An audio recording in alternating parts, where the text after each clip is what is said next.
I just wanted to pick up on that answer about the anticipated growth that RBNZ has forecast and thread the needle between a few points that are in the MPS. So on page 20, RBNZ is saying that primary exporters' elevated payouts and revenues are being used to reduce debt, not to invest. On page 12, you say that commodity prices have assisted in the recovery and are expected to fall, however. You also say that retail, hospitality and tourism and residential construction firms are all reporting a weakening of demand. On page 51, you were saying that house prices are likely to decrease in 2026 and only gradually increase from 2027. And throughout the monetary policy statement, you're saying that businesses are cautious about investment and unemployment is projected to be higher because of those businesses' caution in hiring new workers. So given that house price growth, continued commodity price increases and business investment are all expected to dampen in the short to medium term, and that you have signalled today, or rather yesterday, that monetary conditions are likely to continue to tighten, basically we are going into a higher interest rate environment where both public and private sector investment is being withdrawn. Where on earth is this growth going to come from? I think it is still important, and it is a very challenging environment to see that there are still parts of the economy that are performing really well. So, for example, the agricultural sector is benefiting from high commodity prices in terms of meat prices, dairy prices.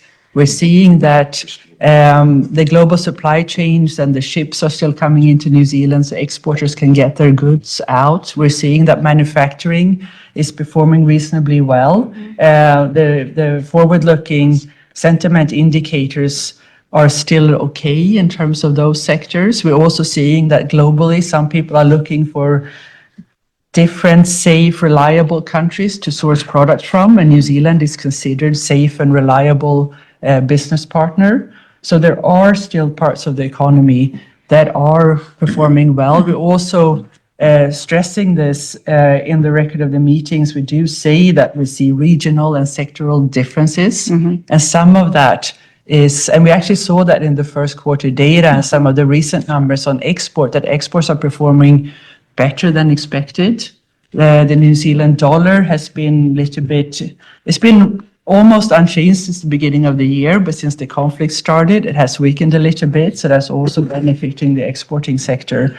So there are clearly weaknesses, and we do say that this caution will dampen growth in the near term, but there's also some strong fundamental factors that means that when we get a bit less, we get a bit more certainty. I mean, it's a globally uncertain environment. We do expect those investments to come back and household sentiment to also start increasing again. I don't know if Karen or Paul would like to add. Can I, prior to the conflict, we were seeing growth in the economy. So we did have, the 0.2 in December last year, was a bit lower than we were expecting. But all the forward-looking indicators were reasonably positive for Q1. We're projecting 1% growth in Q1. There's some seasonality there, but there was growth in this economy.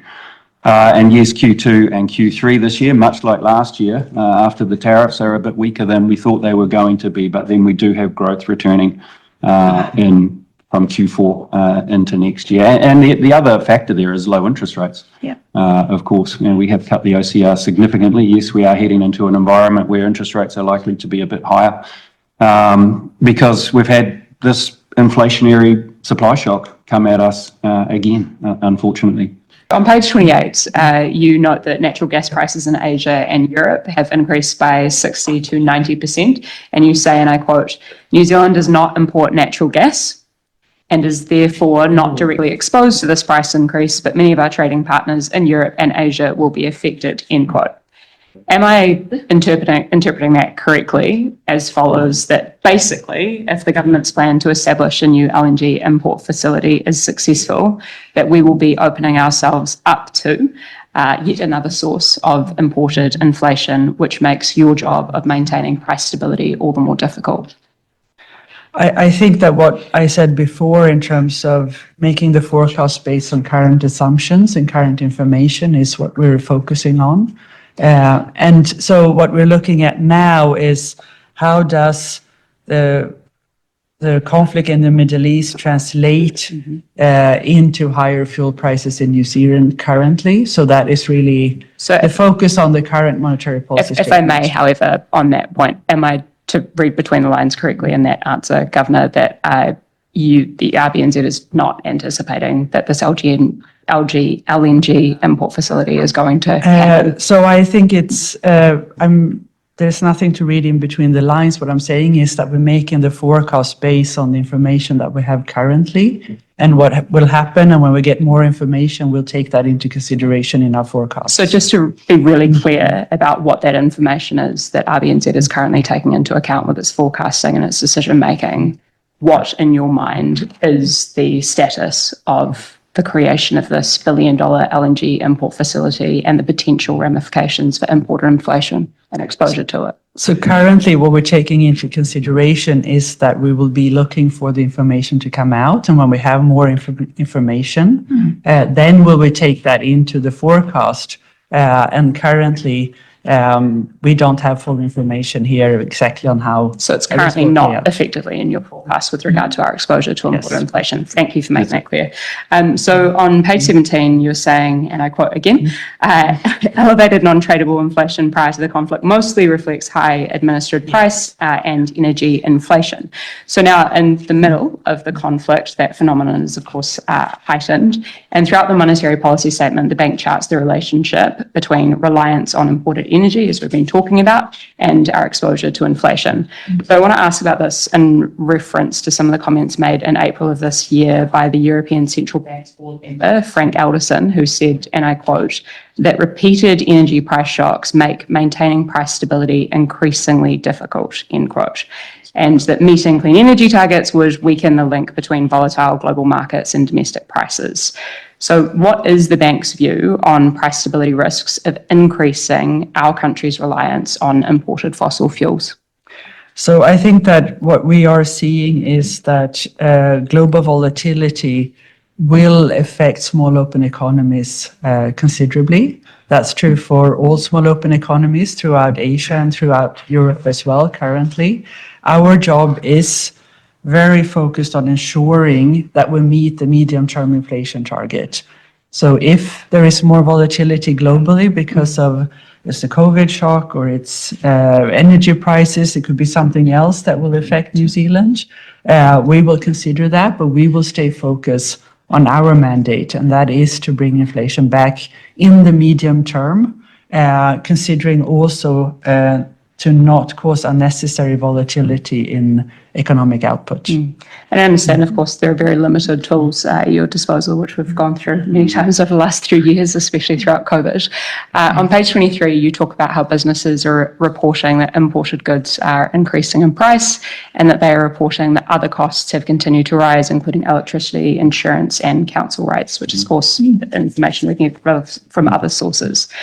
What levers, just to make it really clear to the, half dozen members of the public who may potentially be tuned in, what levers does RBNZ have available to it to actually reduce these rising costs? And what levers does fiscal policy have available to it to reduce rising costs in electricity and insurance, if any? No, but it's important that OCR and hiking or lowering interest rate is effective in terms of controlling medium-term inflation. Then we sometimes have graphs that shows that the effect on some parts of some types of prices is higher than on others. So of course there are certain things like global oil prices, the OCR in New Zealand will not affect, or certain other prices are more external factors. But there is, if you look over time, the OCR, but it does take a bit of time before it to be efficient. It is a good tool in terms of controlling medium-term inflation. But we're not trying to claim that we can control all prices, but we target the overall price increases and not specific different kinds of price categories. So the target is really to get inflation, the overall level inflation to be around 2% over the medium term. And the OCR is efficient.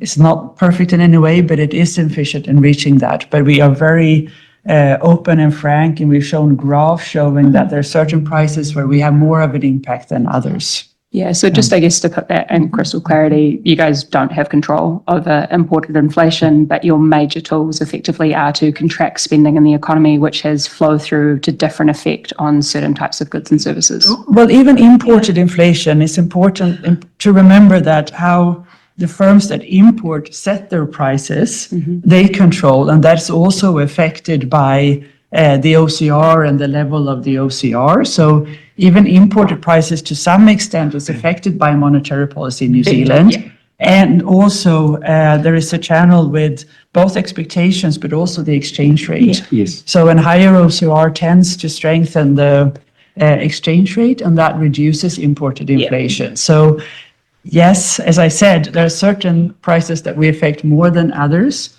but even some parts of imported prices will be affected by monetary policy. You raised this vector earlier of AI, and I just actually wanted to offer you an opportunity to provide some potential caveats or more information, because if someone was to take the comment that you provided before and run with it, it sounds like AI is the silver bullet. It means that other countries are becoming more productive and more inclined to grow. However, we also know that AI, if you look at commentary and economists internationally, possibly a bubble and is promising a lot of things that it cannot potentially deliver. Also comes with massive externalities in terms of the impact on the environment and the displacement of workers. And I think we all know that when we have these gains in productivity from certain types of tools or technology coming online, that might result in growth or productivity, but that is distributional impacts mean that that is not necessarily evenly felt. So do you want to offer any greater detail to that statement that you made about how AI is an advantage? I think that if we made comments on AI that are not balanced, we will review that. I think that we see many different aspects, and we talk about monetary policy today, but we did talk about it in the financial stability report in terms of risks, because we also see the risk that AI being used for cyber attacks and things like that, and we're very vigilant for those kinds of risks.